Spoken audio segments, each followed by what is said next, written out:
स्वागत है दोस्तों हमारे YouTube चैनल नारी संवेदना मृदुला सिन्हा के उपन्यासों के संदर्भ में लेखिका डॉक्टर रमा पद्मजा वेदुला।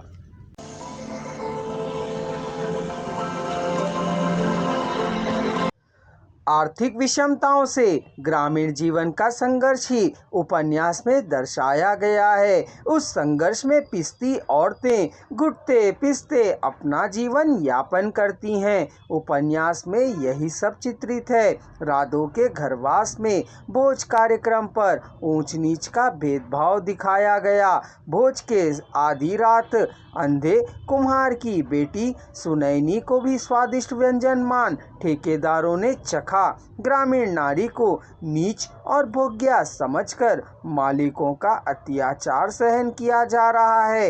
राजपरी इस विषय को सहन न करते हुए भी आवाज न उठा सकी। इतनी विषमता होते हुए भी गांव की औरतों के लिए नरेंद्र जब भी दिल्ली से यहां आता है सभी को सहारा देकर औरतों की मदद करता है जिनके पति पंजाब, दिल्ली, असम में मजदूरी मेहनत करने गए हैं। कालिया के घर में जाने से गांव वालों ने तो उल्टा सीधा भी कहा, पर ना जाने क्यों नरेंद्र अनायास ही राजनीतिक हलचल की दिशा में सही गलत की पहचान गांव वालों को करवाता ही था।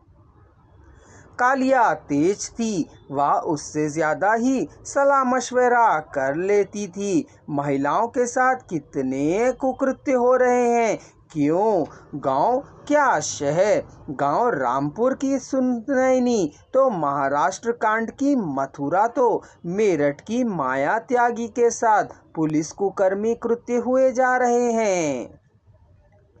अचानक गांव की झोपड़ियों में आग लग गई। शक हुआ कि बुधनी काका गांव का सबसे बूढ़ा व्यक्ति 111 वर्ष का कि कहीं खाट सहित जलकर राख ना हो गया हो। आग लगने पर कई विमर्श आने लगे। विजय पर शक होने लगा।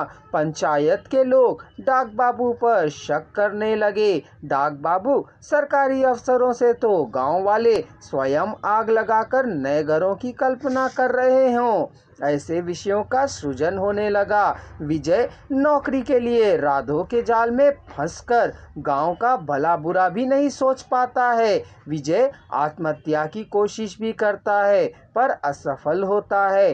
डाक बाबू बिलट काका के मौत के बाद सरकार से पैसे मिलने की चिट्ठी आती है, वह उसे भी हजम कर जाता है।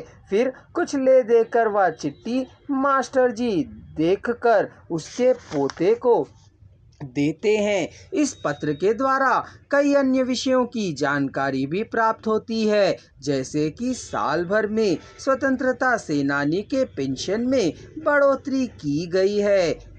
बिलट जी को इस विषय की जानकारी से अनजान रख डाक बाबू वह पैसे हड़पते रहते हैं। मास्टर जी के इन कुकर्मों से क्रोधित हो विजय उसकी सुषमा को शाम के समय कुछ गुंडों के साथ ले जाकर झाड़ियों में खींचातानी करता है। संयोग से रामचरण शहर से गांव वापस आ रहे थे, वे देख उसे बचा लेते हैं। विजय से यह सारे कुकर्म डाक बाबू ही करवा रहे हैं, ऐसा प्रचार होता है। विजय मानसिक संघर्ष को सहन किए बिना ही आत्महत्या कर लेता है। गांव के सभी बड़े लोग नरेंद्र मुखिया सहित सभी विजय की पत्नी को टीचर ट्रेनिंग करने की सलाह देते हैं। गांव की कई महिलाएं नर्स टीचर ट्रेनिंग ले चुकी होती हैं।